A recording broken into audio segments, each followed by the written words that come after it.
வணக்கம் நண்பர்களே. Doctor Balakrishnan, Kovai finance சேனலுக்காக கோவையிலேருந்து இந்த பதிவு. எல்லாரும் பார்த்தீங்கன்னா தங்கத்தில் இன்வெஸ்ட் பண்ணுங்க, அவ்வளோ ஏறிடுச்சு இவ்வளோ ஏறிடுச்சு, ரியல் எஸ்டேட் இன்வெஸ்ட் பண்ணுங்க, அங்கே போனால் அவ்வளவு இங்கே போனால் இவ்வளவு. ஆக்கிய தலைவா, கரெக்டு தான். நீங்கள் எங்கே போய் இன்வெஸ்ட் பண்ணாலும் எத்தனை வருஷம் கழிச்சு பார்த்தாலும் இன்டர்னல் ரேட் ஆஃப் ரிட்டர்ன்ஸ் ஐஆர்ஆர்னு போட்டிங்கன்னா 18% மேலே 90% வந்து கிடைக்கிறதுக்கு வாய்ப்புகளே கிடையாது.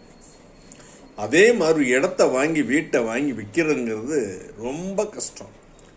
ஆனால் அதே சமயத்தில் இந்த 20 இயர்ஸுக்கு 25 இயர்ஸ்க்கு நீங்கள் வந்து நான் சொல்லக்கூடிய இன்வெஸ்ட்மெண்ட்டை நீங்கள் பண்ணினீங்கன்னா உங்கள் பணத்தை எப்போ வேணாலும் டென்ஷன் இல்லாமல், பிபி இல்லாமல், எரிச்சல் இல்லாமல், கோபம் இல்லாமல் பணத்தை பத்திரமாக எடுத்துகிட்டு போகலாம்.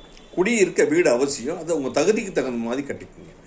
என்னுடைய கோவை ஃபைனான்ஸ் சேனலை சப்ஸ்கிரைப் பண்ணுங்கள், ஷேர் பண்ணுங்கள், பக்கத்தில் உள்ள பெல் பட்டனை ப்ரெஸ் பண்ணுங்கள். அடுத்தடுத்த பதிவுகள் வந்து சேரும்.